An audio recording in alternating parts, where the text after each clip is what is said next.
entendre deux morceaux qu'on va apprécier, ensuite il y aura les prises de parole.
pour la prestation des talents expérimentés, des talents naissants.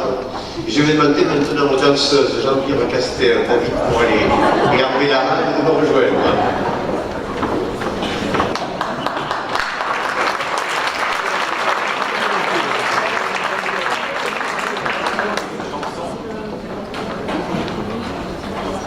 C'est un plaisir de vous accueillir une fois de plus pour des vœux de la communauté des communes et du CIS, de l'intercommunalité de notre territoire. Messieurs les représentants, monsieur le représentant de la gendarmerie nationale, j'ai vu les représentants des finances publiques, de l'éducation nationale, messieurs les représentants des organismes et collectivités partenaires du CIS, le PETR à Douchan-Tursan, le syndicat des Audiocents, le CIEPAG, le CIDEC bien entendu. Je sais que je vais en oublier, l'exercice est redoutable.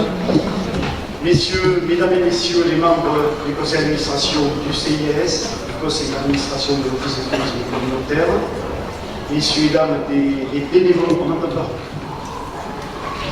Messieurs et dames les bénévoles des médiathèques communautaires, mesdames et messieurs les agents de la communauté des communes et du CIS, mesdames et messieurs les maires et membres du conseil communautaire, bienvenue ce soir parmi nous.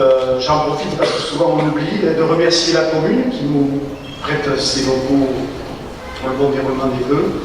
J'en profite également pour remercier Laura Gérardelli et l'équipe de maintenance technique chez nous, Bernard et Olivier, qui ont mis toute la salle en place pour que vous soyez bien installés. Donc merci à vous.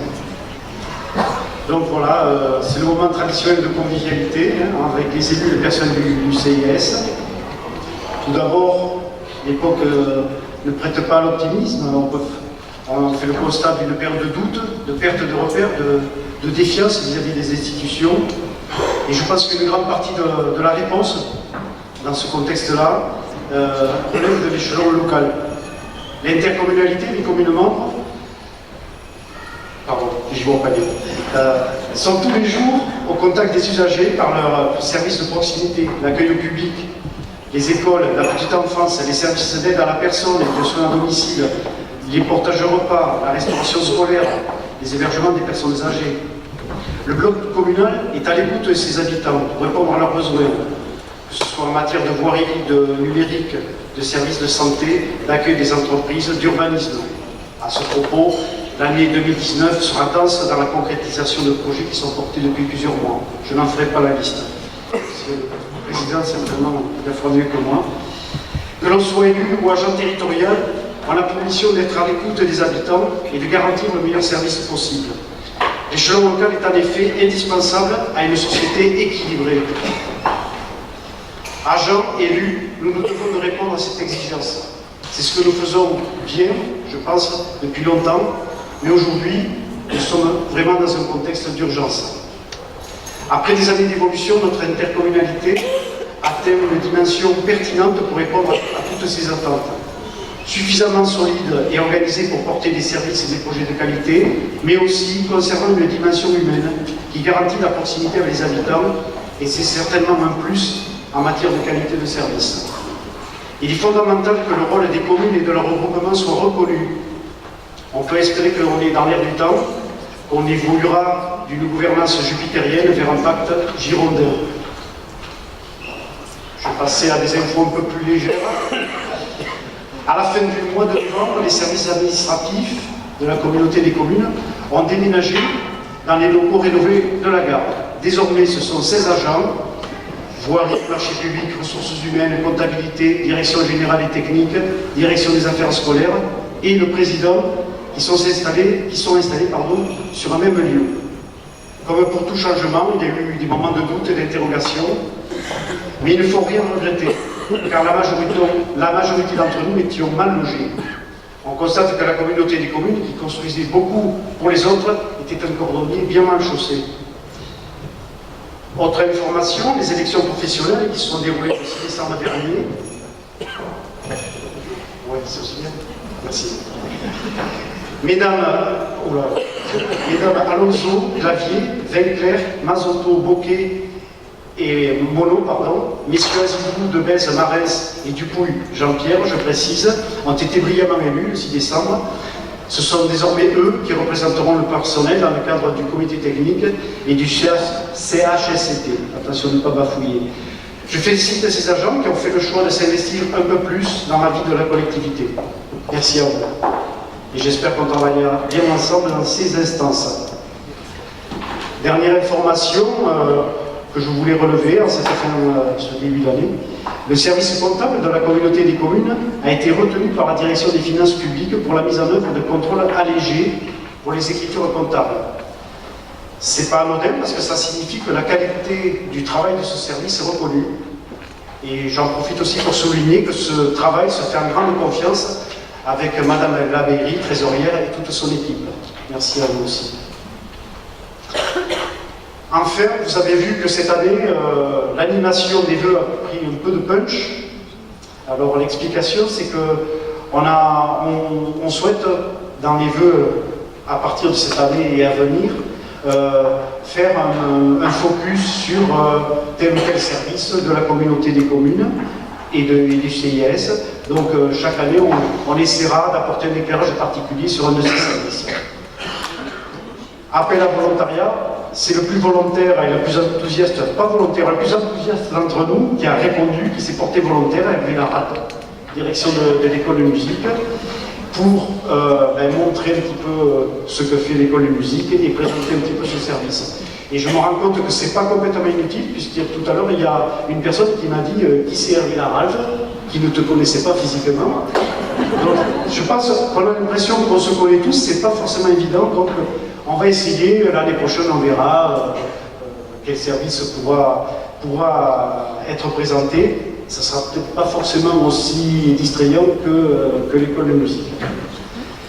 Encore une fois, je suis vraiment très heureux de vous accueillir ce soir. Je vous remercie pour votre attention et je vous souhaite mes meilleurs vœux pour 2019. Merci à vous.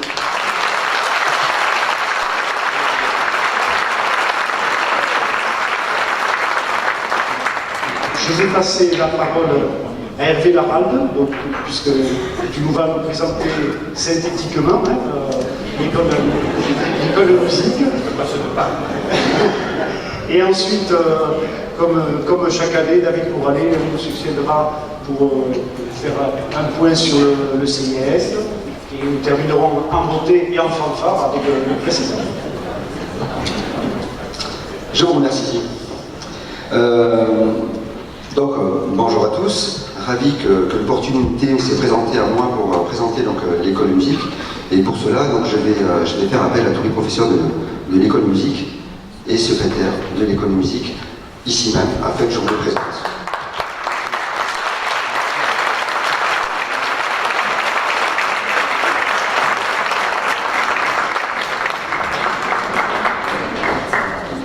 Alors pour commencer, vous avez Virginie Mathias, qui est secrétaire et régisseur de l'école de musique.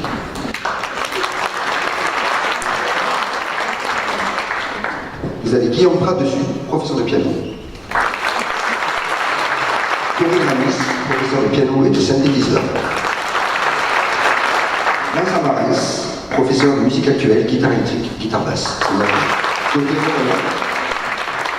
Ensuite, nous avons Marie-Eveline Pellizzari-Sandoval, professeur de saxophone. Mathieu Nogarou, un professeur qui est arrivé tout récemment, il fait ses premiers mois au sein de l'école de musique, suite au départ de Fabien Duroux, qui est parti vers le nord. Donc, professeur de trompette, Mathieu Nogarou. Et Laurent Levert, professeur de percussion et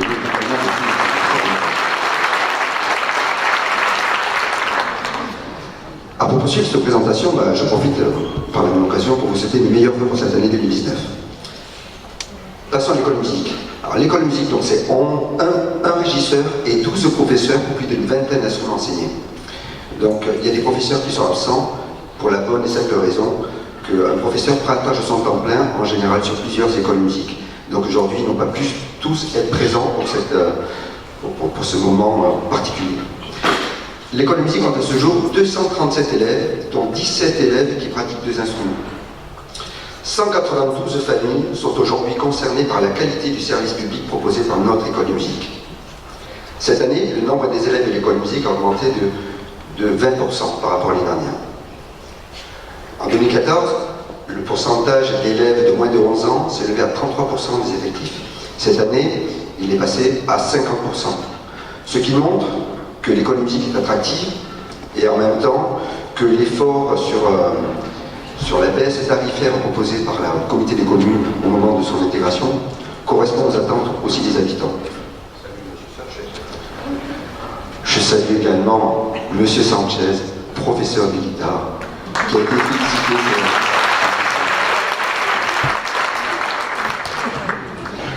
Bon, donc là, c'est pour le côté évolution de l'école musique. Voilà, donc ce qu'on peut remarquer, c'est que l'évolution des effectifs est plutôt à l'os et que, vu le pourcentage d'élèves de moins de 11 ans aujourd'hui, la tendance sera plutôt haussière que baissière. L'activité de l'école musique, alors l'activité la première de l'école musique, bien sûr ça paraît évident, c'est l'apprentissage d'un instrument de musique. Tous les professeurs sont formés à cet exercice, et même si beaucoup maintiennent une vie artistique importante, pour certains, il reste et demeure des passeurs dont la volonté est de faire passer leur passion à travers leur instrument. Donc moi j'aime bien cette idée de passeur, parce que finalement c'est... avant tout, on fait de la musique pour faire de la musique, et quand on fait de l'enseignement, c'est vraiment pour transmettre quelque chose. Et ils le font tous avec passion, et je tiens à les remercier pour ça. Ensuite, aujourd'hui encore, et plus qu'hier, un enfant qui débute la musique le fait par identification à un groupe local musical. Ça peut être Intermezzo, ça peut être les Arsuotes, ça peut être les Robert Dineros, pour citer, parce qu'ici j'ai des représentants de tous ces groupes, mais également d'autres groupes qui tournent, et qui pour la plupart sont issus et anciens élèves de l'école musique. Ce que je veux dire par là, c'est que ces mêmes groupes doivent leur bonne santé finalement qu'à la capacité de l'école musique à former des musiciens amateurs et de bons musiciens, si on peut. Ainsi, l'impact de l'école musique ne se résume pas à ces seuls 237 élèves, mais bien au-delà, tout en participant directement ou indirectement au dynamisme du territoire. Le troisième point que je vais aborder, c'est le rayonnement de l'école musique. La deuxième activité de l'école de musique consiste à apprendre aux jeunes musiciens à jouer en groupe. Un exercice particulièrement difficile qui nécessite de prendre en compte plusieurs facteurs en même temps. Savoir jouer sur une pulsation collective, avoir une écoute globale, jouer sa partition, et des fois, quand il est présent, suivre la battue d'un chef d'orchestre. Pour cela, pour développer cette faculté de jouer en groupe, les professeurs disposent d'une heure de musique d'ensemble chacun. Savoir jouer d'un instrument, c'est bien. Jouer en groupe, c'est mieux. Il y a l'effet camaraderie qui rentre en plus, en ligne de compte. Mais pour qui? Pourquoi? Pour répondre à ces questions, l'école musique s'est orientée vers la pédagogie de projet, afin de récompenser un travail personnel et un travail de groupe par une production publique.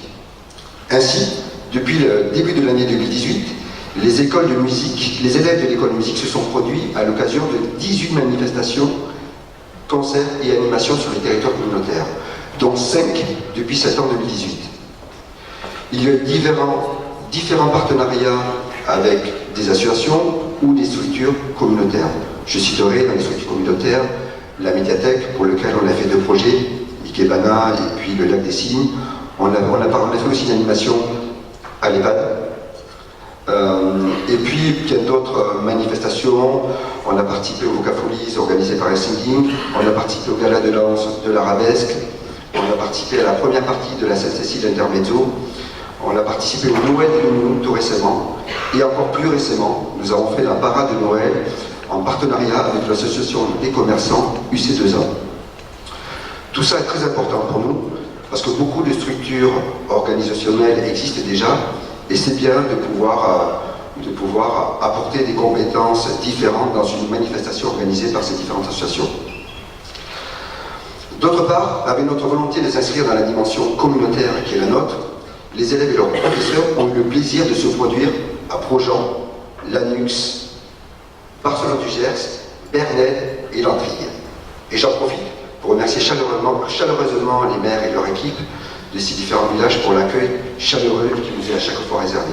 Donc merci pour tout ce que vous faites pour les enfants, en offrant un petit pot à boire. Sachez que c'est très apprécié des enfants et de l'équipe pédagogique elle-même. Maintenant, passons aux perspectives d'évolution. Ce que je peux dire dans les points positifs, c'est que l'école musique se porte bien, tel qu'on a pu le voir vu la hausse des effectifs, grâce à une équipe pédagogique motivée et rassemblée autour d'une même direction. Notre volonté d'enseigner dans un esprit d'équipe constructif et valorisant nous pousse à nous tenir au plus près des attentes et des préoccupations de nos élèves, tout en ne négligeant pas la rigueur. Parce qu'en musique, s'il n'y a pas un minimum de rigueur, ça ne fonctionne pas et on arrive plutôt sur une spirale négative qui pousse à l'abandon. Donc on se doit de garder ça. Aussi, les locaux actuels ne correspondent plus aux attentes pédagogiques du moment.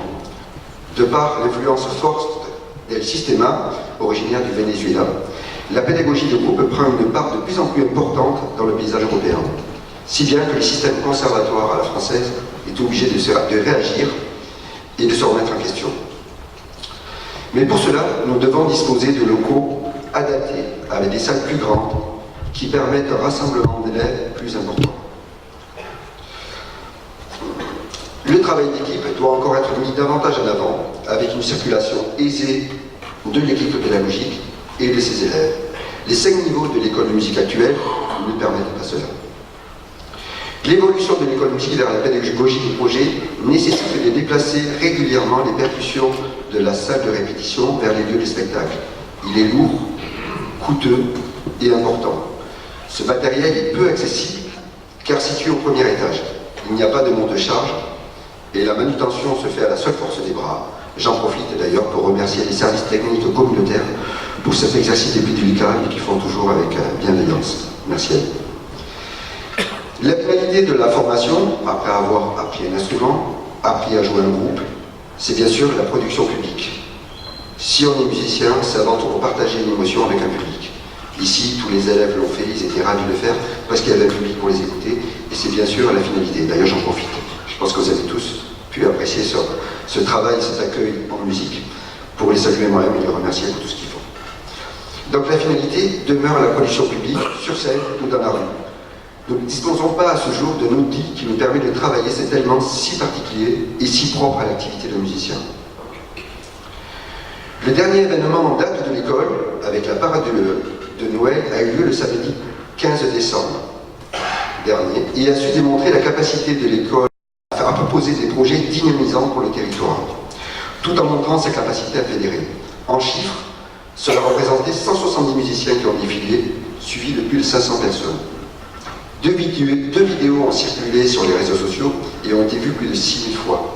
Ça montre que cet événement a suscité quand même un engouement au niveau de la population. Et nous, on est ravis d'avoir pu participer à ces festivités de fin d'année en apportant un peu de sourire suite aux attentats récents qui avaient eu à Strasbourg. Je pense que l'école de musique, telle qu'elle évolue aujourd'hui, a la capacité d'apporter encore davantage au dynamisme d'un centre-ville. Mais l'impact réel de la future école de musique dépendra pour grande partie de son emplacement.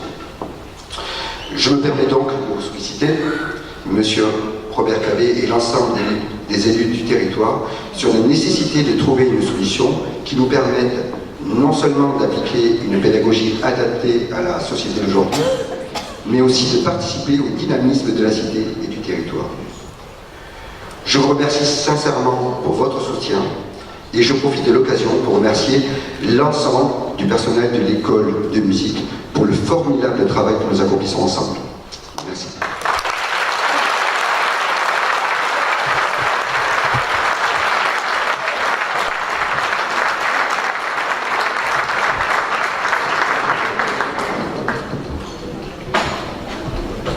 Oui, bien.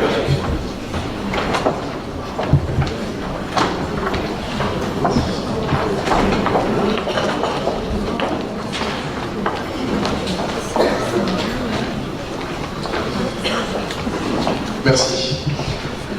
Il est toujours difficile de définir ce que pourrait être ou ce qu'est l'action sociale.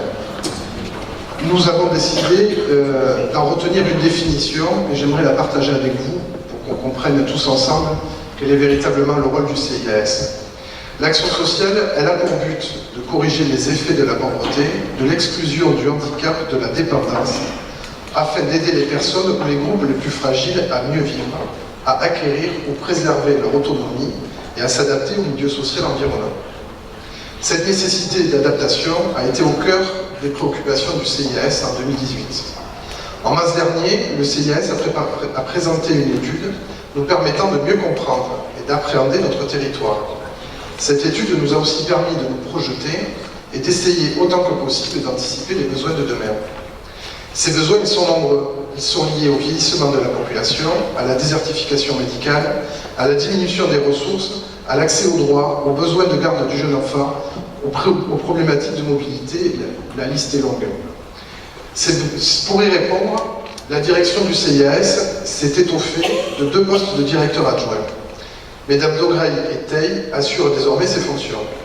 Les travaux du siège du CIAS sont terminés et permettent ainsi d'offrir de nouveaux espaces de travail, de stockage et bientôt un jardin thérapeutique pour les résidents de l'EHPAD. Le secteur de la petite enfance a connu une restructuration de son offre, car celle-ci n'était plus adaptée à la demande des parents. La halte garderie itinérante a fermé ses portes, le jardin à Malice a étendu ses journées et horaires d'ouverture, passant de 3 à 4 heures d'ouverture sur une plage horaire de 7h30 à 18h30.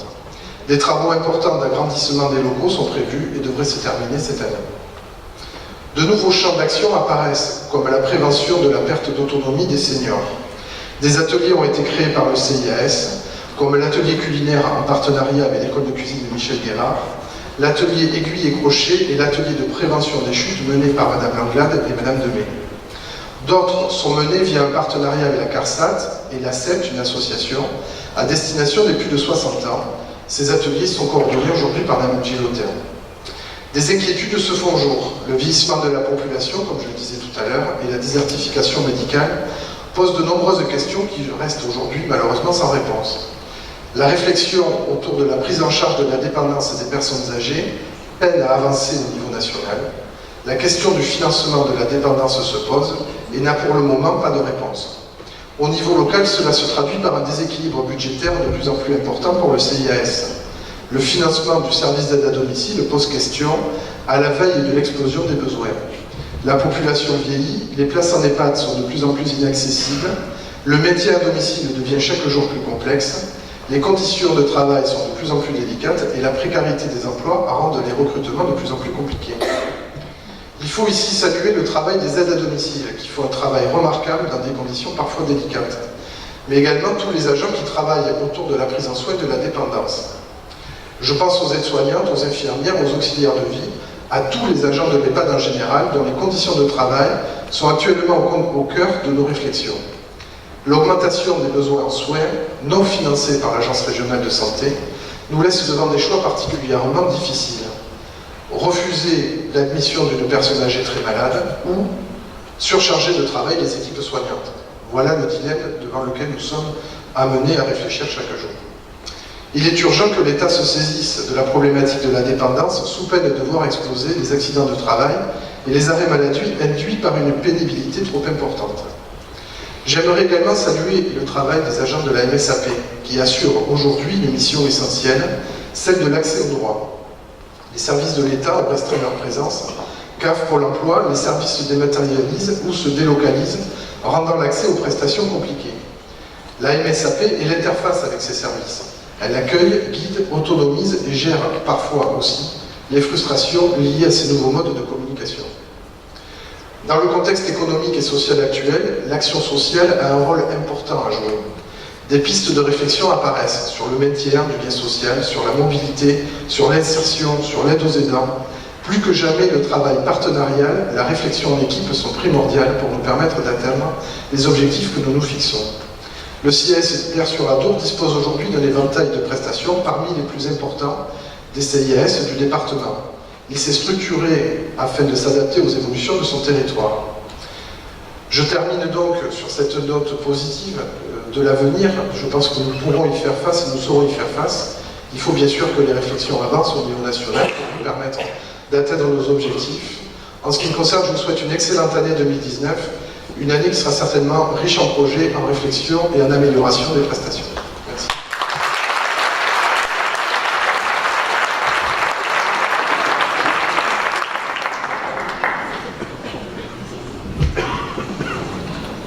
Bien, messieurs les directeurs, directeur général du service, directeur général du CIS et le directeur t'est échappé. Et monte, voilà. Merci pour vos vœux, merci pour ces quelques instants où vous avez brossé le panorama de l'action d'une collectivité, d'un établissement public de coopération intercommunale avec le CIS, qui est un élément tout à fait important. Je vais bien évidemment y revenir. Je voudrais d'abord remercier toutes celles et ceux qui ont répondu à notre invitation, les élus bien évidemment, je ne vais pas tous les citer, je salue également la gendarmerie, le directeur de la polyclinique de la Tour, qui est ici au premier rang, et puis nos partenaires voisins, je ne vais pas tous les reprendre, Jean-Pierre Castin les a soulignés. Vous présentez tous meilleurs vœux de bonheur, de santé, d'épanouissement personnel, d'épanouissement familial, professionnel. C'est le mois de janvier qui veut ceci, mais ce n'est pas inutile de le rappeler dans un moment où pas mal de questions se sont posées au niveau national et même au-delà. Il est toujours bon de saisir ce moment particulier des vœux pour faire le bilan de notre action et puis d'essayer de tirer quelques synthèses et quelques perspectives pour l'avenir. C'est ce que je voudrais faire. 2 mots sur le contexte national, je ne vais pas m'appesantir parce que je ne me trompe pas de tribune, mais tout le monde s'accorde à reconnaître que si ce mouvement qui est né au mois de novembre 2018 a dans un premier temps permis une adhésion assez générale, assez massive même, de la population par rapport à des problématiques qui étaient largement partagées sur le pouvoir d'achat, sur les problèmes de la fiscalité, et ce mouvement qui mettait en exergue l'injustice sociale, l'injustice fiscale, avec quelquefois des exemples qui étaient pointés par les médias. On pense notamment au moment où certains sont en grande difficulté pour boucler les fins de mois, de voir un grand président directeur général qui dirige une entreprise mondiale au niveau du secteur de l'automobile avancer des chiffres assez mirobolants au niveau salarial et en plus pratiquer ce qu'on pourrait appeler une fraude fiscale. Et tout ça, les gens ne le supportent plus, à juste titre. Les gens revendiquent une meilleure justice fiscale, une meilleure avancée sur le plan social sur lequel les collectivités territoriales ont bien sûr des missions particulières à remplir, et on va essayer de le démontrer. Il ne m'appartient pas, à mon avis, au niveau de l'intercommunalité, de prendre part à ce grand débat national qui a été voulu par le président de la République. Il y a un appel qui est fait en direction des maires, et chaque maire, dans chacune des municipalités, il leur appartiendra de savoir quel type d'initiative, soit d'être facilitateur, de mettre des salles à disposition, soit d'ouvrir des cahiers de doléances, soit d'organiser des débats. En tous les cas, c'est de la responsabilité des maires de chacune des communes. Ce qui ressort également, c'est là-dessus que je voudrais illustrer mon propos à partir d'un diaporama, c'est cette remise en cause de l'action publique. Je ne supporte pas, je le dis très franchement et très sincèrement, je ne supporte pas, je n'ai jamais supporté, mais à plus forte raison aujourd'hui, de voir remis en cause le service public d'une manière générale, soit directement, soit d'une manière un petit peu plus biaisée. J'en veux pour preuve le fait que dans le questionnaire, dans les 35 questions qui sont posées par le président de la République, il y a la question de savoir quels sont les services publics qu'il faudrait supprimer ou de pointer les services publics qui coûteraient cher. Il est évident que si on pose à l'opinion publique les questions en ces termes, et c'est le président de la République qui l'a fait, je m'attends au pire au niveau des réponses. Et pour autant, la question qu'il faut se poser, c'est de savoir quel type de mission nous remplissons, quels sont nos objectifs, qu'est-ce qu'on cherche à faire, et bien évidemment, il y a une traduction de savoir comment cela se finance. Et pour ce faire, je vais utiliser quelques images et je vais me tourner vers votre droite pour qu'on puisse illustrer. Alors, la communauté de communes et le CIS, ce sont 2 outils qui portent le service public local, qui équipent notre territoire et participent à son attractivité, et qui répondent aux besoins de nos concitoyens. En tous les cas, qui cherchent à répondre aux besoins de nos concitoyens. Et c'est là déjà que l'on voit quelque chose qui est assez ambigu, c'est que la demande est de plus en plus croissante et de plus en plus forte. La population demande de plus en plus de services, et pour autant, quand il s'agit de poser la question du financement, les gens souhaiteraient qu'il y ait une stabilisation, voire une diminution du prélèvement de l'impôt. Et donc moi je veux m'inscrire ce soir, en quelques instants, je ne vais pas être très long, pour essayer de réhabiliter le concept de l'impôt.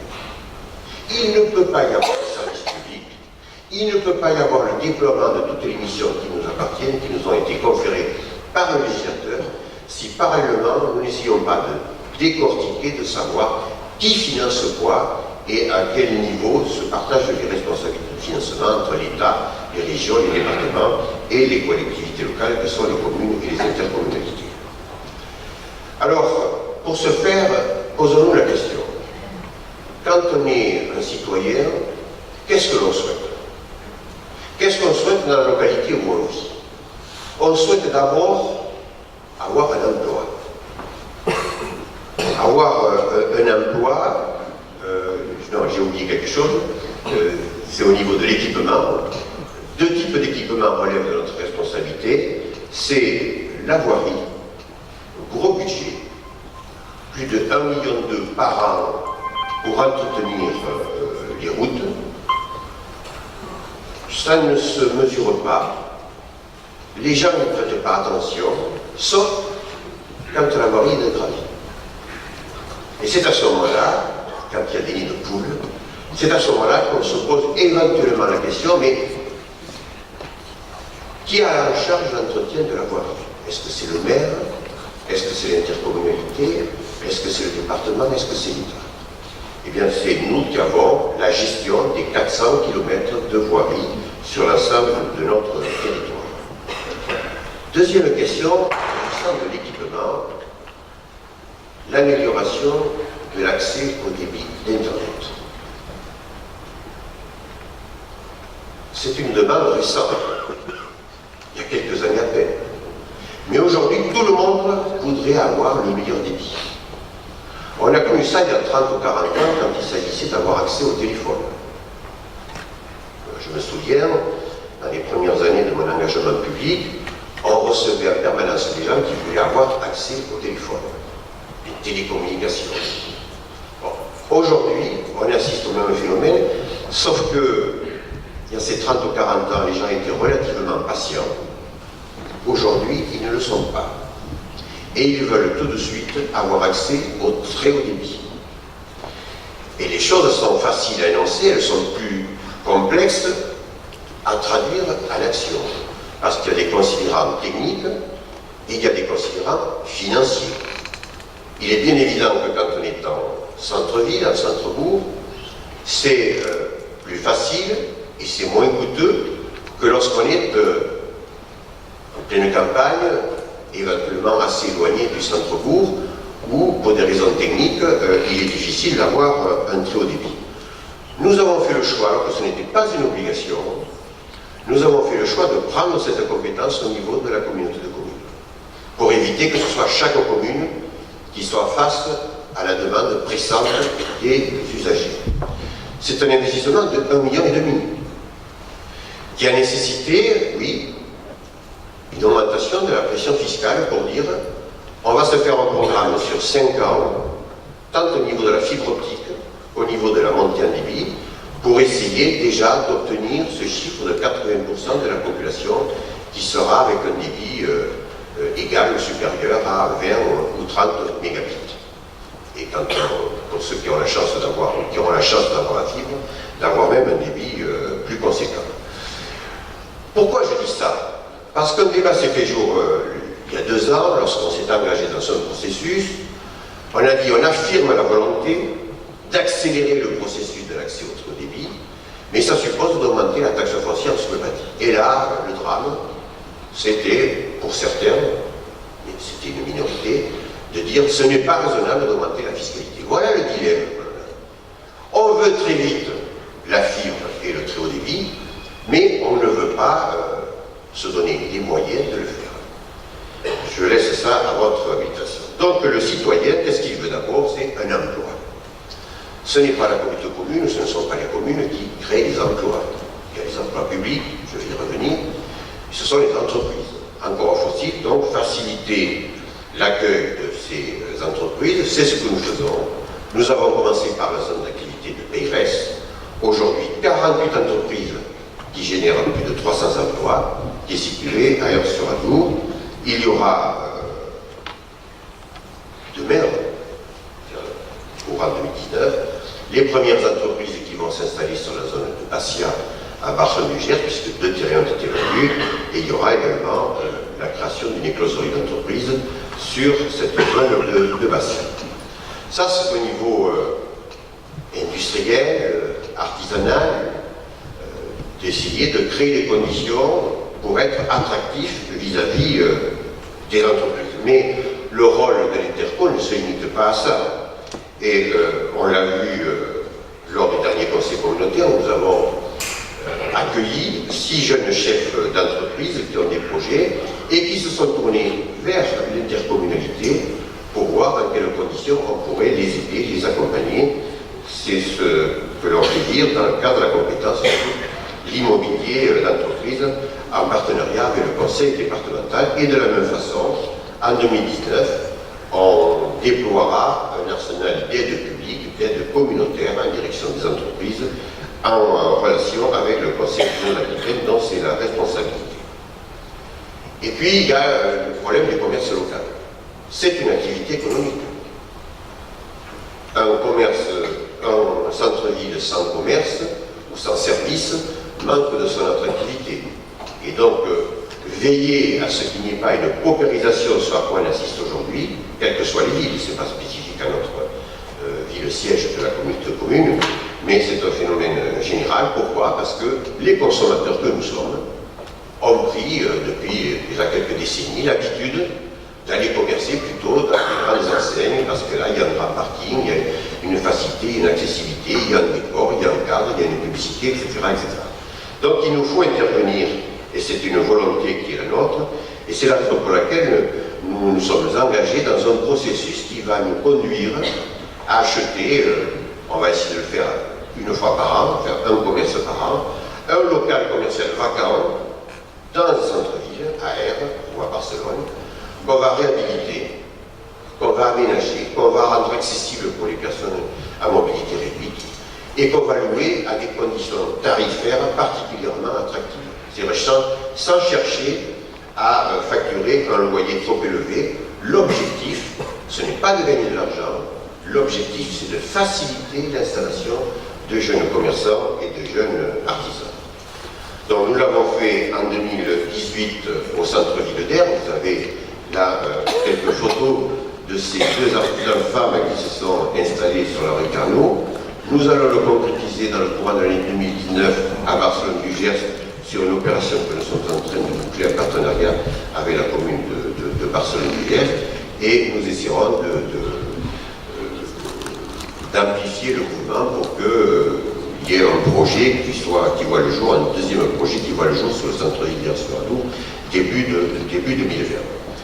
Mais aider le commerce en centre-ville, c'est bien sûr Aire et Barcelone, mais aussi il faut accompagner quand il y a des petites communes qui veulent faire vivre ou qui veulent faire redémarrer une activité. Ça a été le cas à Baïs-Soubiran avec l'accompagnement financier que nous avons fait, beaucoup plus modeste bien sûr, à Baïs-Soubiran, et qui voit Multiples Rural redonner vie au centre-bourg de ce sympathique village.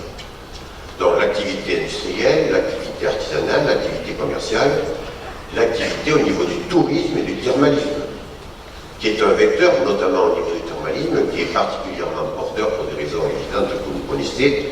C'est la présence d'une station thermale de Génie.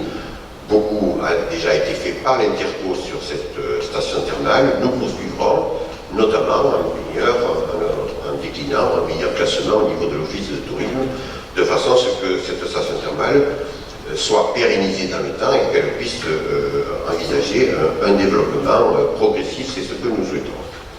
Donc, le citoyen, d'abord, il cherche l'emploi, il cherche à travailler. Deuxième préoccupation du citoyen, il cherche à se loger. que fait l'intercommunalité par rapport au logement? Eh bien, je décline un certain nombre de documents, de planification. Je veux parler du plan local, du programme local de l'habitat, qui a décliné toute une série d'actions bien particulières. C'est l'opération programmée d'amélioration de l'habitat qui nous a occupés pendant 3-4 ans et qui a permis d'injecter près d'1 million d'aides publiques au niveau des propriétaires qui voulaient faire des travaux pour moderniser, pour adapter, pour rafraîchir un petit peu les logements, que ce soit à titre d'occupant ou à titre de bailleur. C'est également la réflexion qui s'est faite jour au niveau du plan local d'urbanisme intercommunal, où l'objectif c'est bien évidemment de définir commune par commune des zones où la construction pourra se faire jour, construction essentiellement au niveau de l'habitat, même s'il peut y avoir une artificialisation des sols pour d'autres types d'activités. Et on aura l'occasion, dans le programme 2019, j'y reviendrai, de pouvoir arrêter définitivement et approuver définitivement le plan local d'urbanisme intercommunal. Gros travail, avec le souci de reconquérir les logements vacants qui sont abandonnés, notamment en centre-ville, et d'essayer de diminuer d'une manière générale dans la vacance. C'est l'action qui a été faite au niveau du logement pour les personnes âgées avec la résidence senior, qui connu maintenant, qui a 4 ans d'âge, qui connu un succès, puisque depuis 3 ans maintenant, elle est remplie à 100%, il n'y a pas de vacances, et qui montre bien, par le financement que nous avons décliné, qui permet à ces personnes aux revenus très modestes, c'est ça l'objectif qui a été fait, c'est de dire, c'est l'intercommunalité qui va porter ce projet, c'est 2,8 millions d'investissement, avec des loyers particulièrement attractifs, accessibles aux personnes âgées à très faible revenu. Et c'est pour ça qu'elles bénéficient de l'aide personnalisée au logement. Et puis, et là c'est pas l'Interco, ce sont des communes, Vergoignant, Classon, Saint-Agné, qui se sont lancées, et je leur tire mon chapeau, à ce qu'on appelle l'habitat regroupé, c'est-à-dire dans ces 3 communes, peut-être demain suivi par d'autres, c'est ce que nous souhaitons, de prendre l'initiative de créer de toutes pièces un habitat avec 4, 5, 6 appartements adaptés pour des personnes âgées en centre-bourg qui permettra à des familles qui sont nées, qui ont vécu très longtemps dans ces petits villages, de rester dans ces villages et d'avoir des conditions d'hébergement dignes de ce nom. Je tenais à saluer leur pugnacité pour faire aboutir ces projets particulièrement difficiles. Donc travailler, se loger. 3e axe que demande le concitoyen, se déplacer. Alors, nous ne sommes pas un territoire où il y a des transports publics, mais il faut répondre à une préoccupation de savoir comment, qu'est-ce que nous offrons comme service pour les personnes en difficulté. Ça peut être les personnes handicapées ou les personnes très âgées qui ne sont plus en capacité de conduire. Donc nous avons développé un transport à la demande avec ce petit bus qui a été acheté, qui a été largement financé par divers canaux, par un soutien de l'État, mais aussi par des fondations.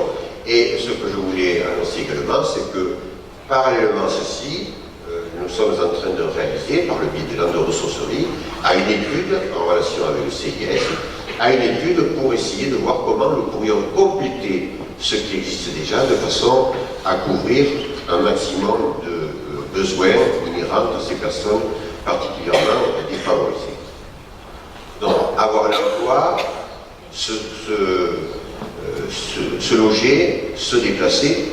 4e volet, se soigner.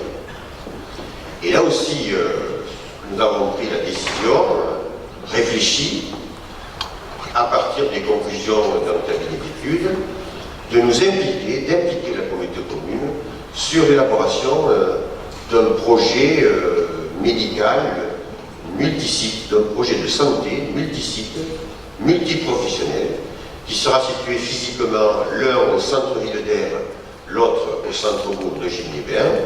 Vous avez ici l'illustration de ce qu'on fera à Eugénie-les-Bains, l'ancien presbytère désaffecté, mis à disposition par la commune d'Eugénie, qui nous permettra sur la partie droite du bâtiment le plus élevé d'accueillir 6 professionnels de santé, sur la partie gauche au rez-de-chaussée une pharmacie qui existe déjà à Eugénie mais qui est trop exiguë et donc il viendra s'accoler à cette maison de santé, de façon à ce que le patient, non seulement il aille avoir sa prestation médicale dans la maison de santé, mais avoir accès immédiatement à la pharmacie. Tout ceci relié par un réseau informatique commun qui va fédérer 43 professionnels de santé situés sur l'ensemble des communes, essentiellement Aire, Eugénie et Barcelone-Gers, qui vont donc être en réseau. Et c'est ce qui fait qu'aujourd'hui, on peut espérer intéresser des jeunes médecins pour qu'ils viennent s'intéresser et viennent s'installer sur elle. Pour ce faire, ces jeunes médecins, ils ne veulent plus pratiquer la médecine comme ils le faisaient jusqu'à ces derniers temps, dans ce qui était usuel dans nos campagnes. Donc ils ne se portent plus candidats dans ces conditions-là. Par contre, ils sont demandeurs d'un travail en réseau, d'un travail collectif, d'un travail collégial, avec cette mutualisation au niveau du réseau de la communication. Et pour ce faire, nous avons ajouté en plus une petite cerise, de prendre l'engagement de les loger gratuitement pendant 6 mois, durant leur stage de 6 mois qu'ils sont obligés de faire. Quand ils ont fini leurs études, ils doivent faire un stage de 6 mois chez un médecin, et donc leur montrer qu'ils vont trouver sur notre territoire un dispositif qui correspond à leurs vœux, et en plus avec la faculté d'être logés gratuitement pendant 6 mois. Bien évidemment, ce n'est pas garanti au niveau du succès, mais les premiers contacts que nous avons avec les facs de médecine nous montrent aujourd'hui qu'on devrait avoir des réponses satisfaisantes dans un délai relativement bref. Donc ces travaux vont être engagés courant 2019, tant sur Aire que sur Eugénie, et devraient être achevés d'ici le mois de décembre 2019. C'est 1,2 million d'euros d'investissement. Autre demande des habitants, de la population, la garde pour les jeunes enfants. Notre choix, il a été résolu. Il consiste à veiller à ce qu'il y ait une palette d'outils à leur disposition pour leur permettre d'avoir le choix.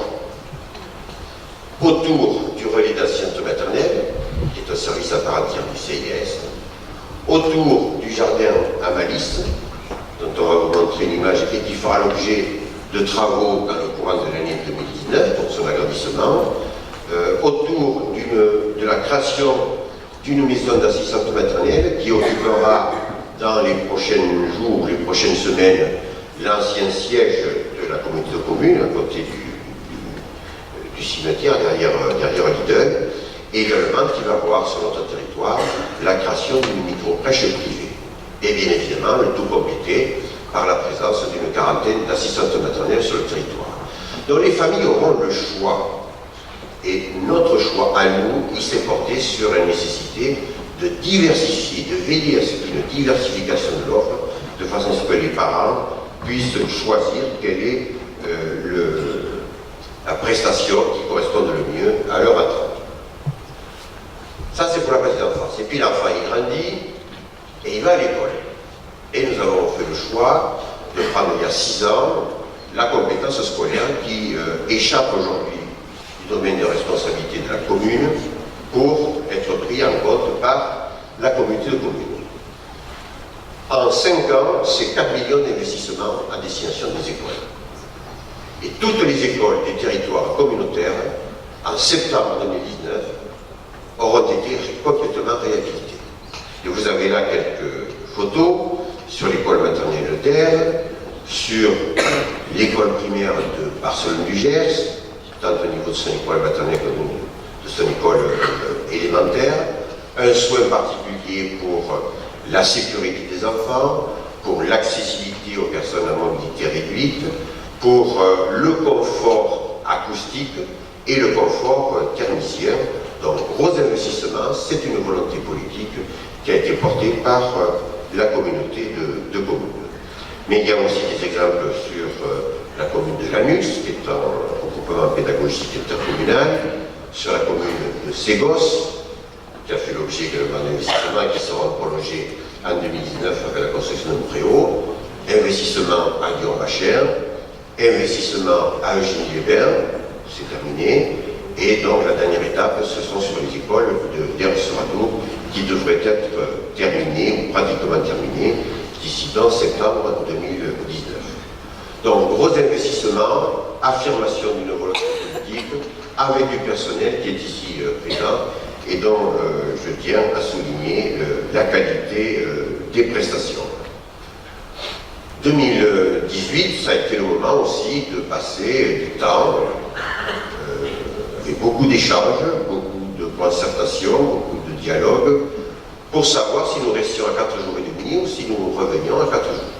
Le choix qui a été fait, c'est de dire qu'il faut que ce soit le même dispositif qui soit retenu sur l'ensemble des 11 écoles, ce qui fait que certains parents qui auraient préféré revenir à 4 jours ont manifesté leur déception, mais on a voulu privilégier d'abord l'uniformité pour que toutes les classes, toutes les écoles soient à la même enseigne, parce que sinon ça aurait posé des problèmes d'une école à l'autre, d'une commune à l'autre. Et puis on a voulu privilégier l'intérêt de l'enfant, et l'intérêt de l'enfant, que ça plaise ou que ça plaise pas pour certains parents, c'est quand même d'avoir les activités pédagogiques d'éveil le matin et non pas l'après-midi. Et pour ce faire, oui, il faut rouvrir, il faut garder l'école le mercredi matin. Et on a eu là un dilemme entre savoir s'il fallait privilégier dans l'intérêt de l'enfant ou s'il fallait écouter la volonté des parents qui auraient préféré avoir leur mercredi. On a souhaité privilégier l'intérêt de l'enfant. Ce même citoyen, il a choisi son mode de garde, il est heureux d'avoir cet enfant dans des écoles complètement modernisées, et il veut que ses enfants profitent de la dimension culturelle déployée sur le territoire. On a eu tout à l'heure une brillante illustration de ce que sait faire l'école municipale communautaire de musique, et c'est important. Pourquoi? On m'a fait observer il y a 2 ans ou 3 ans que l'école de musique ça coûtait trop cher. Nous y voilà, ça coûte trop cher. Et moi quand je vois qu'il y a 235 élèves qui fréquentent cette école, qui déploient un talent, qui bénéficient des excellentes prestations des enseignants, dont certains même, parce qu'ils ont du talent, peuvent avoir accès au conservatoire. Comment se fait-il qu'on puisse s'interroger sur l'opportunité d'avoir un tel outil? Et je pense que la force d'une collectivité, y compris, et je dirais surtout en milieu rural, c'est de veiller à ce que la dimension culturelle soit présente sur le territoire. Donc moi je m'honore à ce qu'on ait cette école de musique et on va tout mettre en œuvre pour répondre aux attentes utiles et justement rappelées par Hervé pour qu'on ait une école, une vraie école bien dimensionnée pour ces nouvelles pratiques pédagogiques.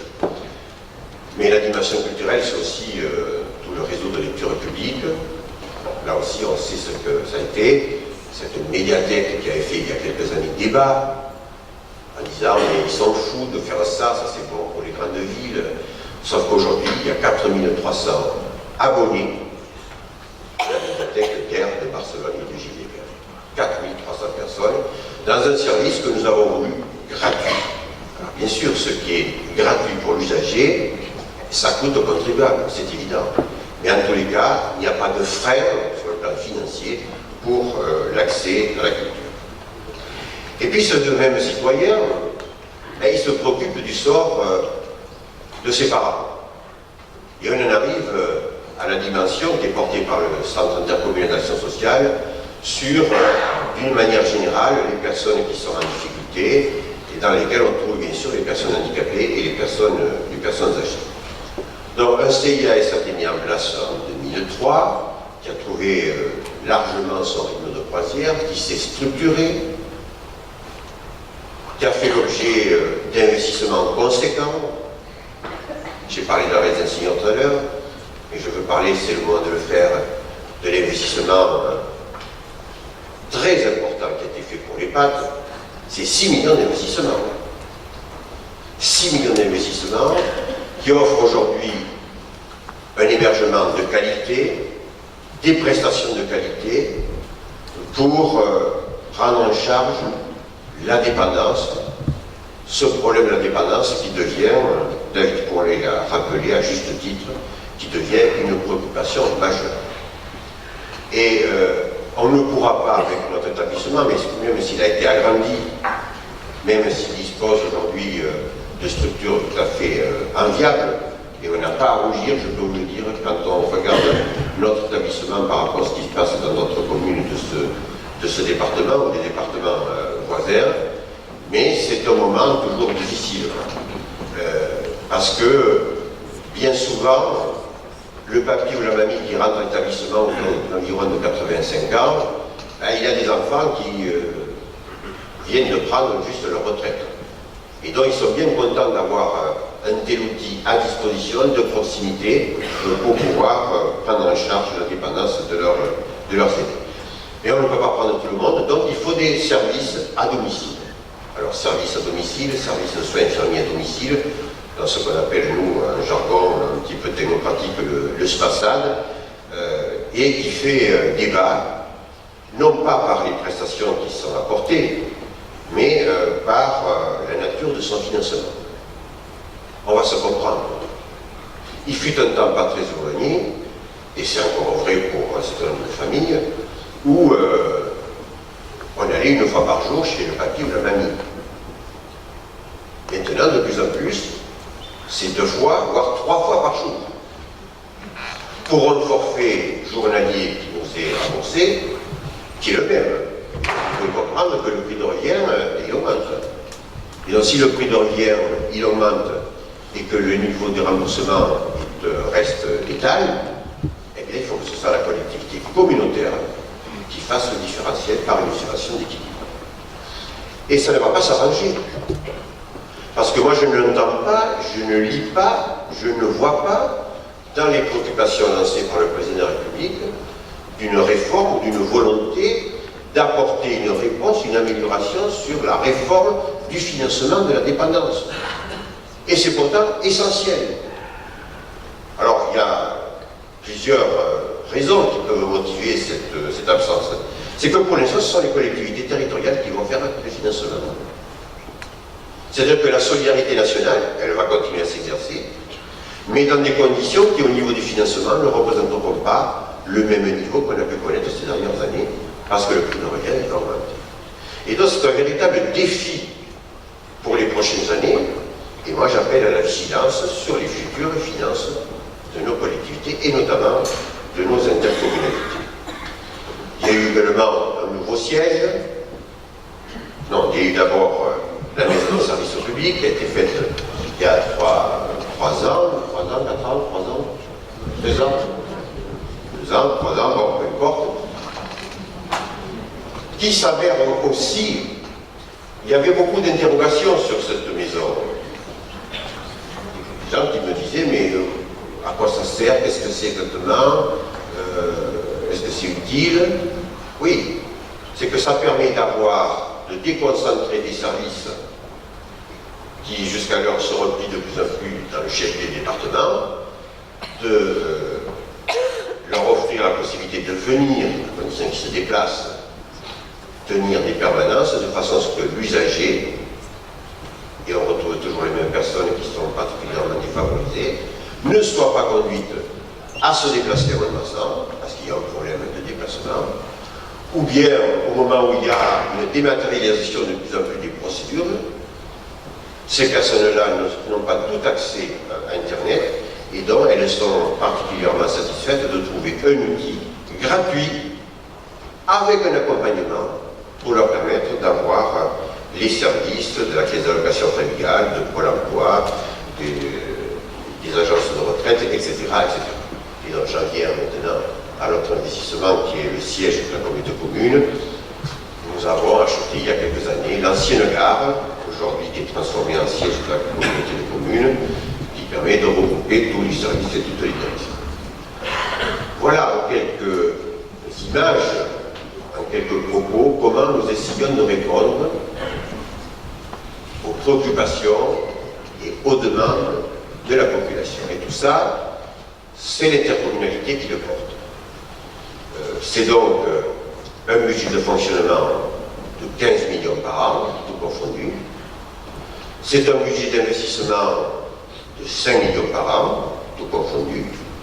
C'est un budget globalisé du CIS, c'est 7 millions de fonctionnement, aux alentours de 7 millions de fonctionnement. Et c'est une collectivité, comme et CIS, qui emploie 280 agents. Et tant que l'on suit aux chiffres, et là aussi je veux faire écho à un débat national, je vais prendre la liberté, non pas pour m'en plaindre, mais parce que je pense que c'est utile que les gens sachent de quoi ils retournent, je vais énoncer publiquement le montant des indemnités du président. Parce que j'entends de tout ces derniers jours. On m'a interpellé sur le salaire de Mme Joanneau. 14 500 €. Est-ce que j'y peux quelque chose? Et bien évidemment, c'est une responsable nationale d'une agence indépendante qui a un salaire élevé. Je n'apprécie pas sa décision de ne pas participer au grand débat. Moi, il me semble que quand même que quand on occupe de telles fonctions à un tel niveau de salaire, si on n'est pas d'accord, on dégage. Si on n'est pas d'accord de remplir la mission, on démissionne. C'est comme ça que je le vois. Et donc là, dans ces discussions que j'ai pu avoir, oui, mais les élus, vous vous en mettez plein les poches, voilà, il y a un ménage. L'indemnité du président de la communauté communautaire sur ado est de 980 € par mois. Et ça ne me gêne pas de le dire publiquement. Pour vous compariez, l'indemnité du maire des Ressordos, c'est 1 600 € par mois. L'un emploie 60 agents, un budget de fonctionnement de 5 millions. Nous, c'est 280 agents, 27 millions de budget, 980 € par mois. Voilà. Pour votre information et pour éviter d'entendre du n'importe quoi, moi je préfère que les choses soient clairement énoncées. Alors, quelles sont mes préoccupations? Je m'approche de la fin. Mes préoccupations, elles sont nombreuses, j'en ai 5, je vais en citer 5, et elles ne trouveront pas forcément réponse à notre échelon. C'est d'abord la réforme qui est annoncée de la fonction publique territoriale. Ça vous concerne. Il y a un conseil des ministres dans 15 jours qui va se prononcer sur cette réforme. L'objectif, pas le mien, pas le nôtre, de notre gouvernement, c'est de diminuer le nombre d'agents de la fonction publique. Et donc, posons-nous la question de savoir s'il y a la volonté à l'échelon gouvernemental de réduire le nombre d'agents de la fonction publique et territoriale. J'attends avec inquiétude de savoir quels sont les services que le gouvernement va nous demander d'abandonner. Et c'est là où on va être en difficulté. C'est que nous, on voit bien que la demande de la population est croissante. J'ai listé rapidement les demandes, les attentes, les exigences pour les prochaines années. Au moment où on va nous dire, eh bien, il faut réduire le nombre d'agents de la fonction publique territoriale, et c'est la même chose pour la fonction publique hospitalière et la fonction publique d'État. C'est un vrai débat, et moi j'espère que dans cette concertation qui a été voulue à l'échelle nationale, qu'il y ait des éléments de réponse, mais bien évidemment on aura l'occasion d'en reparler, et ça nous donnera l'occasion, y compris au comité technique, d'aborder certains points du statut de la fonction publique territoriale. Deuxième préoccupation, qui est tout aussi conséquente, la réforme de la fiscalité locale. En 5 ans, la baisse cumulée de la dotation globale de fonctionnement, c'est-à-dire de l'aide de l'État pour le fonctionnement, représente une perte pour la communauté de communes de 2 millions d'euros. Donc des services qui sont en augmentation, et en même temps l'État nous sert les guides. Alors maintenant, depuis un an, la baisse a été stabilisée. Elle n'a pas remonté, elle est stabilisée.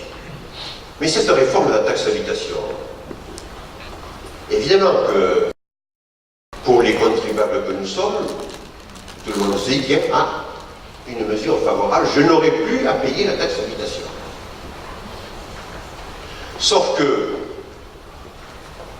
cette perte de recettes pour les collectivités, dont on nous dit qu'elle serait compensée par l'État, mais les finances de l'État sont aujourd'hui exsangues.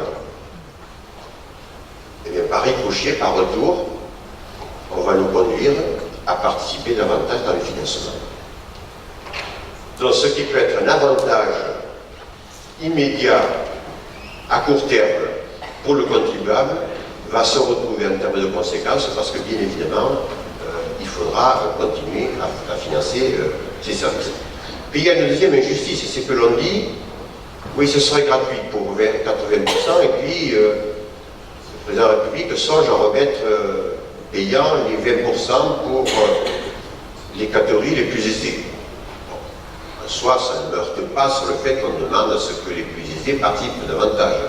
Sauf que ça veut dire quoi? S'agissant de la taxe d'habitation, je ne parle pas de l'impôt sur le revenu, s'agissant de la taxe d'habitation, ce sont les collectivités où il y a les populations les plus fortunées qui vont avoir l'assurance d'une garantie au niveau de la ressource, et que les collectivités, notamment en milieu rural, mais qui seront complètement dépendantes de l'État, des subventions de l'État, avec tous les dangers et les incertitudes que ça peut entraîner.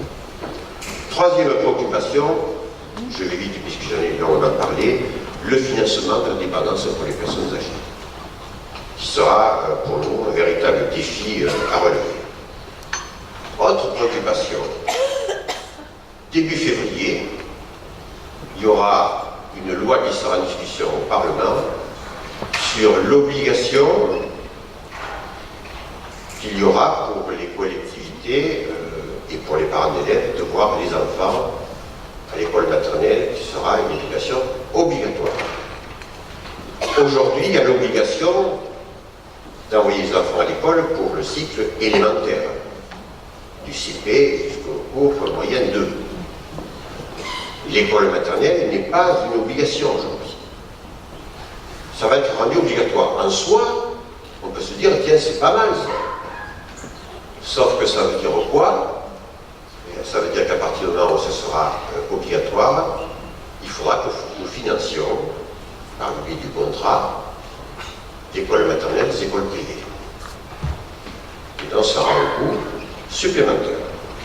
Et donc, c'est le contribuable qui sera appelé.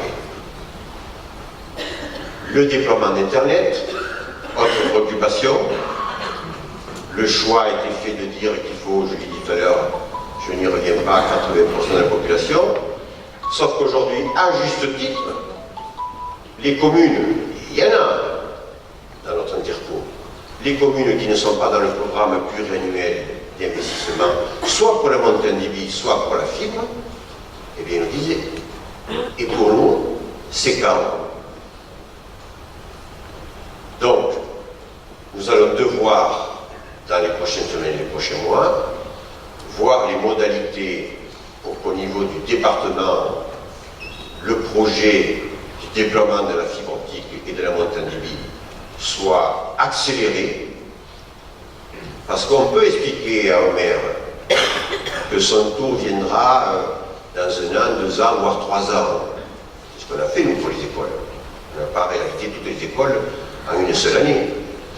Mais si on n'est pas capable, ce qui est le cas aujourd'hui, de dire pour ces quelques communes, on n'est pas en mesure de vous dire très précisément quand vous serez desservis, on peut comprendre que les gens manifestent leur aigreur. Et donc il faudra que là aussi on puisse accélérer le processus, mais ça voudra dire accélérer la dimension budgétaire. Enfin, je termine sur l'organisation territoriale. Moi, je souhaite que dans ce grand débat national, on puisse mettre un terme à cette volonté de nos dirigeants de faire en sorte de quémander à ce qui est des grandes intercommunalités. Nous avons fait la preuve, c'est le travail de 25 ans, nous avons fait la preuve qu'avec 22 communes fédérées, avec 13 000 habitants, nous pouvions porter de tels investissements, nous pouvions déployer de tels services. Nous n'avons pas besoin de nous voir imposer une fusion avec une intercommunalité voisine. Je bataille avec les différents préfets, ils sont tous du même rouge, vous savez. Ils ont quasiment tous fait l'ENA. Donc ils ont été à la même école. Ils ont les mêmes réflexes. Et pour eux, il faut de grandes intercommunalités. C'est une bêtise. Il y a un minimum à avoir pour pouvoir déployer ces investissements, porter tous ces services, mais il n'y a pas cette volonté. Et quand je lis, ça c'est pour la presse, quand je lis ce matin, le maire de Mont-de-Marsan, président de l'agglo du Marsan, qui dit qu'il veut butiner, qu'il prépare les fiançailles avec Grenade, c'est leur problème, ça ne nous concerne pas. Mais quand il dit également qu'il voudrait, et j'en suis le président, qui voudrait trouver un accord avec le pays à Chalon-sur-Saône qui regroupe les 6 intercommunalités du sud du département, et qui dit qu'il faut de grandes intercommunalités pour être en capacité de négocier avec le conseil régional, mon œil. On ne peut pas à la fois venir nous prendre la communauté de communes de Grenade, qui a la liberté de se fusionner avec Mont-de-Marsan, mais qui est membre du pays à Chalon-sur-Saône, et en même temps nous dire oui, mais faisons ami-ami pour qu'on puisse s'associer, se regrouper pour négocier les meilleures conditions avec la région. Donc je pense que le moment de la clarification, il est venu. Il faut parler clair. Il faut parler clair dans ses objectifs, dans les problèmes auxquels nous sommes confrontés, savoir quel est le cap. Il faut avoir une vision pour le territoire. C'est comme ça que je perçois les choses. Et nous mettrons à profit les 15 mois à venir qui nous séparent des échéances pour poursuivre cette action. Et un certain nombre de dossiers qui cités trouveront encore leur traduction dans le courant de l'année 2019, en tous les cas d'ici la fin de cette mandature. Après, il appartiendra aux élus, hommes, femmes, jeunes et moins jeunes, nouveaux ou expérimentés, de tracer le sillon pour les années à venir, puisque c'est l'occasion pour moi de vous l'annoncer cette fois-ci publiquement et officiellement. Je ne demanderai pas le renouvellement de mon mandat en mars 2020. Je considère que ça fait 42 ans que je suis engagé dans l'action publique. J'ai eu le bonheur, la chance d'avoir accès à des responsabilités qui ne m'étaient pas prédestinées. Où je me suis retrouvé un jour un des plus jeunes parlementaires de France, où je me suis retrouvé dans des circonstances particulières président du conseil départemental, où j'ai exercé des responsabilités régionales, de nombreuses responsabilités départementales, et où j'ai eu le bonheur d'assurer la responsabilité de l'exécutif municipal et de l'exécutif de la communauté commune. Donc, je tenais à l'annoncer. Pourquoi?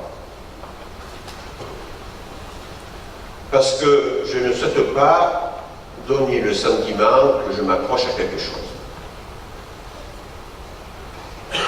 Parce que aussi, et c'est encore plus important, j'ai le sentiment qu'au niveau de l'intercommunalité, le train est sur les rails, il faut veiller à ce qu'il ne dérape pas, ce qu'il ne déraille pas, mais que le cap étant fixé, et il y a eu la chance et le bonheur d'être entouré de différentes équipes aux différents du temps. Je pense aujourd'hui que de parachever cette action, de la poursuivre, de l'accélérer, de l'amplifier, il y a des hommes, il y a des femmes qui sont tout à fait en capacité de le faire. Et ça c'est pour l'intercommunauté. Et s'agissant de la ville, je pense que cette ville, depuis quelque temps, est évaluée, j'emploie le terme, qu'elle mérite une alternance, je le dis, sans retenue, et qu'il y aura place pour une nouvelle génération pour en assurer la responsabilité. Voilà, mesdames et messieurs, ce que je voulais vous dire. On a encore du travail. Rien n'est facile. Mais quand on a la volonté, y compris la volonté politique, quand on a la passion, c'est le cas et elle est partagée. Et quand on a la chance d'avoir et des fonctionnaires territoriaux, des chefs de service, un conseil communautaire et un bureau de la qualité dont je bénéficie, je me dis à ce moment-là qu'on peut rentrer dans cette année 2019 avec le sourire. C'est l'occasion pour moi de vous présenter tous mes meilleurs vœux. Merci.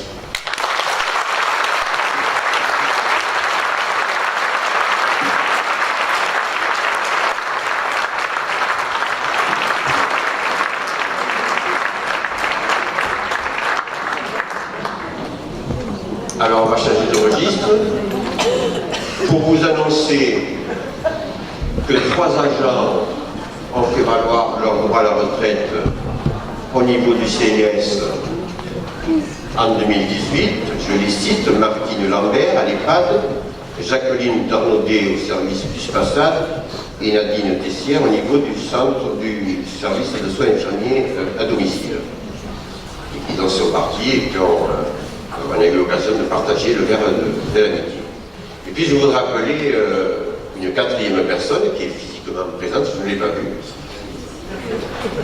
Ah ben voilà, mon côté, Monsieur Éric Dalzotto, qui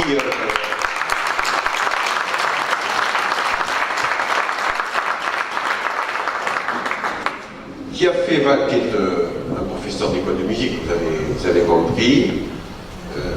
Éric Dalzotto a commencé la pratique du piano à l'âge de 6 ans, je ne le savais pas. Oui, non, ça ne se voit pas. Et vous êtes rentré à 9 ans au conservatoire de Pau. Je ne savais pas qu'on pouvait rentrer au conservatoire si jeune. Bon, alors des études musicales à Paris, des récitals en voilà, en France, en Espagne, des tournées. Et plus proche de nous, c'est en 1983 qu'il intègre l'école, qui était à ce moment-là l'école municipale de musique, qui était dirigée par Guy Moulin, un personnage Guy Moulin, qui a participé et qui a été le moteur du développement et de la croissance de cette école de musique. Vous y êtes resté, mon cher monsieur Éric Dalzotto, 35 ans. Vous avez traversé les différentes phases de l'évolution de cette école de musique. Les premiers cours, je m'en souviens, étaient donnés à la bibliothèque, à l'ancienne bibliothèque, et dans la mairie, y compris dans les escaliers de la mairie. Oui, j'ai encore cette image. Les mamans adoraient Guy Moulin. Donc elles mettaient leurs enfants à cette école de musique. Et au final, eh bien, on a le succès qui a été rappelé tout à l'heure, 235 élèves. Mais pour vous, M. Dalzotto, ce sont 400 élèves qui ont pu profiter de la qualité de votre enseignement. Alors, pour toutes ces raisons, on tenait à vous honorer ce soir devant tout le monde, devant vos pairs, bien sûr, d'école de musique, mais aussi devant l'ensemble du personnel territorial, devant l'ensemble des élus. Et pour ce faire, on va vous remettre un petit présent et de vous souhaiter plein succès pour avoir vos droits à la retraite.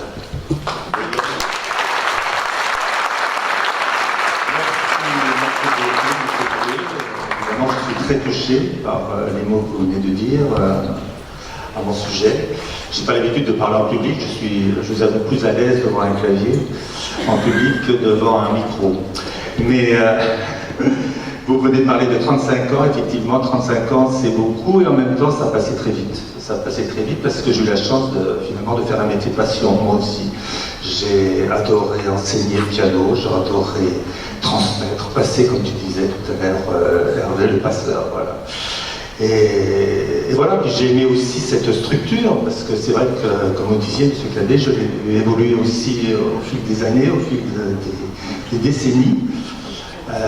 Puis voilà, je vais pu devenir la belle école de musique, grâce au soutien des collectivités, bien sûr, mais grâce aussi au travail qu'ont fait mes collègues, qui sont toujours à la recherche de l'excellence. Et puis voilà, c'est devenu une très très belle école de musique qui vraiment rayonne sur tout le territoire. Donc je suis très content pour tous mes collègues. Je leur souhaite une bonne continuation. C'est une formidable équipe. De toute façon, l'école de musique est super parce qu'il y a une très très bonne ambiance. C'est un lieu de convivialité, d'échange, évidemment d'échange musical entre les élèves, mais aussi entre les parents qui sont contents de se retrouver le soir pour le mercredi, ils discutent. Je vois les élèves toujours arriver avec le sourire et repartir toujours avec le sourire. Grâce donc, une fois de plus, à mes collègues, à Virginie à l'accueil qui est patente, à Hervé, notre directeur, qui est un super directeur, ils ont beaucoup de chance de l'avoir. Et moi j'ai eu beaucoup de chance de travailler aussi avec lui, avec mes collègues. Donc je remercie tout le monde et je souhaite une très très bonne continuation à tous mes collègues, en espérant qu'ils aient des meilleurs locaux. Monsieur Cadet. Voilà. Bonne année à tous.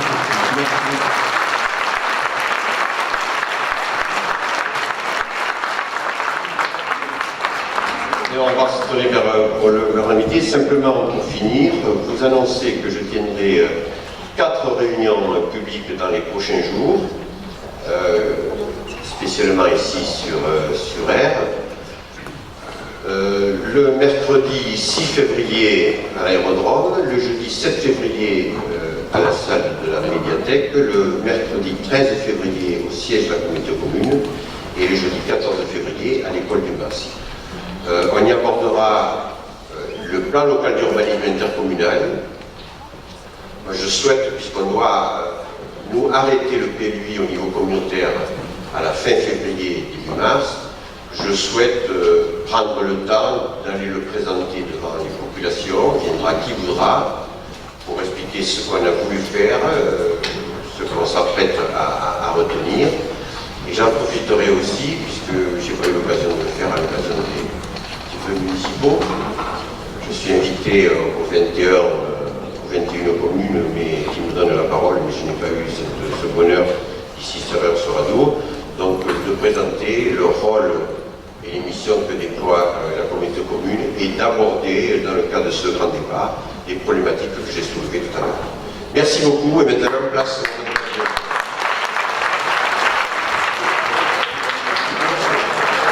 On a 2 petits morceaux de musique et après voilà.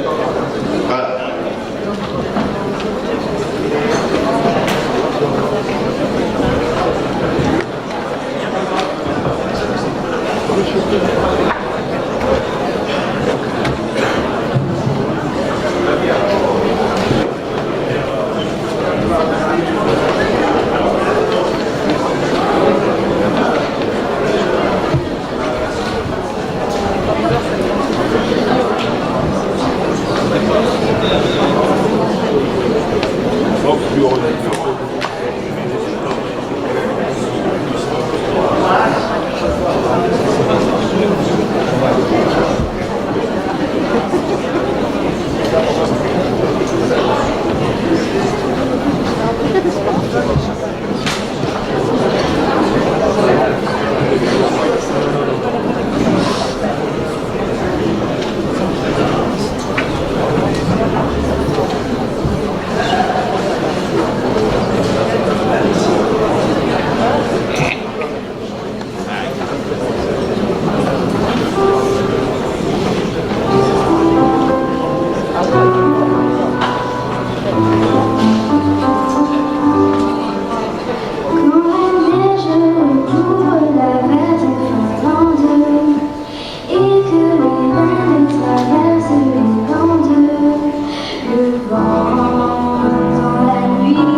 Here